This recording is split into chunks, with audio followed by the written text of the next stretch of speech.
നമസ്കാരം. ഈ ഗ്രന്ഥശാലയുടെ ആഭിമുഖ്യത്തിൽ നടക്കുന്ന എല്ലാ പരിപാടികളും വളരെ മെച്ചപ്പെട്ടതാകുന്നു. ഗ്രന്ഥശാലകൾ വായനയുടെ അക്ഷരങ്ങളുടെ വലിയ ലോകം നമുക്ക് മുന്നിൽ തുറന്നു വയ്ക്കുന്നത്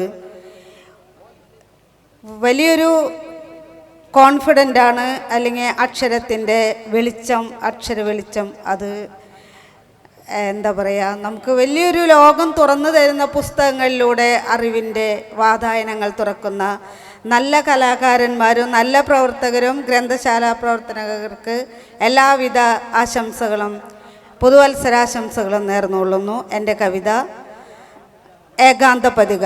ഞാൻ 3 പുസ്തകമാണ് എഴുതിയിട്ടുള്ളത്. ഞാൻ തൃശ്ശൂരാണ് എൻ്റെ വീട്. ഇവിടെ വന്നിട്ട് 8 മാസമായിട്ടുള്ളൂ. ഞാൻ എൻ്റെ ഒരു കവിത ചൊല്ലാം. ഗംഗയായ യമുനയായി ഉൾപ്രവാഹങ്ങളിൽ സ്നേഹമന്ത്രങ്ങൾ നിറഞ്ഞൊഴുകി, കനവുകൾ കോരി ചൊരിയുന്ന സന്ധ്യകൾ അരുമയാം കവിതയായി പൂത്ത നേരം, ഇന്നൻ കരൾ പൂത്തുടിച്ചിടുമ്പോൾ പൊന്നിൻ പുലരികൾ നിന്നെ തഴുകുന്നൊരൻപഴും നിഴലും തണലുമായി, ഹൃദയത്തിലാവോളം പൂക്കും പ്രതീക്ഷകൾ ജീവൻ്റെ തുള്ളിയാലിറ്റിടുന്നു. എൻ പ്രാണൻ്റെ പൊയ്ക വിടർന്നിടുന്നു.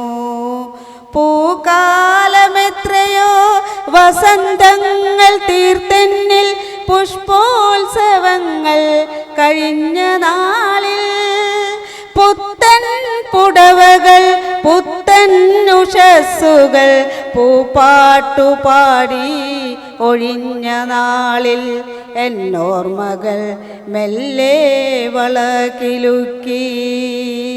താഴ്വര തന്നിട നാഴികൾ താണ്ടി ഞാൻ താഴമ്പു വിരിയും പൂങ്കാവനത്തിൽ, താരിളം മേനിയിൽ താരാട്ടു പാടുമോ തമ്പുരു മീട്ടുമോ വീട്ടിലെന്നും, എൻ തത്തയുറങ്ങുന്ന കൂട്ടിലെന്നും. കടലിനഗാധതയിൽ മത്സ്യകന്യകയായും മാടി വിളിച്ചെന്നെ ചില വേളയിൽ, മനസ്സിൻ്റെ ചില്ലയിൽ പൂക്കുമാ കൊമ്പിലെ മരതക മുത്തണി മാലകളിൽ. ഉറങ്ങുക മനമേ നിശാന്തമായി, പ്രതികാര ചിന്തകൾ പടം നീർത്തിയാടുന്ന നാഗമായെന്നിൽ ചില പ്രകാരം. പാടുക മനമേ നീ പാടുക, പാടുക പാടുക അക്ഷരഖനികളായി.